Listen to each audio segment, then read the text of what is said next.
future coming up. Guys, I guess the best way to wrap up last night is to say Joe Biden. Everything's coming up Joe Biden the last 2 weeks. Very much like what we saw on Super Tuesday, the original version. Biden kind of winning most places. You can look at the map there. The two lighter colors are the areas. North Dakota is where Sanders actually won. That was a caucus type of event that Sanders tends to do better in. It's actually a firehouse caucus, so a little bit of a hybrid, but still not a normal primary. Also, Washington State, you can see he's leading there by some of the slimmest of margins. This is a state where he blew out Hillary Clinton in 2016. He was hoping to get a big delegate haul. He may or may not even win the state, but even if he does, he's not going to net out a large number of delegates. So I'll just toss it over to you guys. What was the big takeaway from Super Tuesday 2 for you? I think the big takeaway is we need to start prepping our general election forecast. I mean, it's over. I don't know. I don't know how much attention next week's going to get. We've just gotten word that Sanders is going to speak at 1 o'clock. We don't know what he's going to say, but I think I might be inclined to think that he drops out. Maybe you guys disagree with me, but I don't see a path. I mean, Biden right now, with the way the vote is going in Washington State, I think is doing exactly where he needed to be. He's within a stone's throw away, and so I mean, it's pretty much a tie. And so as some of these later ballots begin to get counted, I think this is definitely going to turn to his favor, where all of these primaries are going in his direction. I mean, let's look at Michigan, for example. Michigan was where Sanders had, can we click on that, Austin? Where Michigan was where Sanders had his surprise win just a few years ago, and now, I mean, very few pockets of support. Just Sanders underperforming compared to where he was in 2016, all across the map. And so my big takeaway is, and we were talking about this on the stream last night, I think it's over.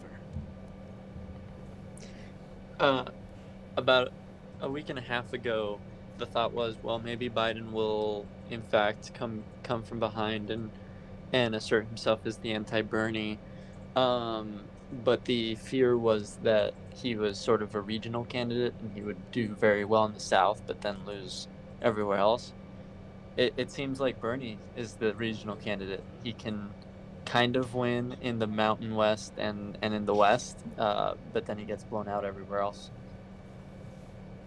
Yeah, I mean, that's an astounding map. We've seen this in other states like South Carolina, and where it's just a sweep.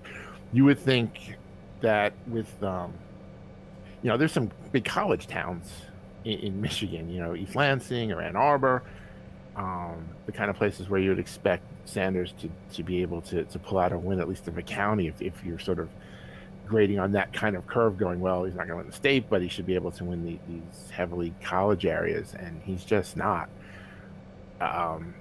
Yeah, and that's a good point, Alonson, about the regional nature of it, because we saw that in the Midwest, it's like Iowa, New Hampshire, but then Biden comes back and wins Maine last week. He is winning everywhere, and they just really have coalesced around him. And we talked about this a lot in 2016. You have to be careful about doing everything through the lens of the GOP race in 2016, but Donald Trump was a candidate that was thought to have a ceiling. And he broke out of it. And the ceiling kept going up, right? It was like, oh, well, it's 22%. And it's 28%. Oh, it's 34%. And people thought that maybe about Sanders, that he could break out. And Nate Silver's talked about this, that in polling, Democrats kind of like him. All across the ideological spectrum, he had favorable ratings. Not enough to actually vote for him, it turns out. And yeah, I agree with you, Paco. Where does he go from this? You just can't get blown out in the two biggest days of the cycle and say, okay, well, we'll get him next time. Where does this go? Does Bernie Sanders, though, strike you as the guy that's going to drop out, especially because if he's going to have a chance, a puncher's chance, it's going to be Sunday night in this debate. Would it surprise you if he broke out, if he dropped out, even though the path doesn't really seem to be there, even with, as long as there's one more shot, would you be surprised to see him drop out? So Matt Shore and I discussed this a little bit on last night's stream, and I'm sort of the position I really fail to see what he has to gain for staying in the race. I think he sort of spent whatever capital and leverage that might have brought him when he stayed in the race in 2016 through the convention, even though he certainly had no path at that point. And so I feel like whatever leverage that he wants to, say, influence the DNC platform or change any rules, I feel like he's already spent that at this point. And he was in a much stronger position 4 years ago, if we're going to continue on the trajectory that we're going, for him to actually extract any concessions out of the party. So I think he's looking ahead and saying, well, I could stay in even though it's an uphill battle, but I don't really know what he has to gain out of it. Right. This has become a little bit of legacy building. Like you said, he said, okay, maybe I can run again in 2020, 4 years ago. It's very unlikely he's going to run in 2024, especially if there's a Democrat winning. But, he'd be in his 80s by that point. So it's a sort of legacy building now where he just says, hey, let's go get Trump, and he's remembered for that. That's maybe what he's thinking if he does drop out. Right. Now, the debate could be an interesting opportunity for him to articulate his views, although I don't know who's paying attention to politics and can't articulate his views for him. But I mean, that could be just an interesting moment of entertainment.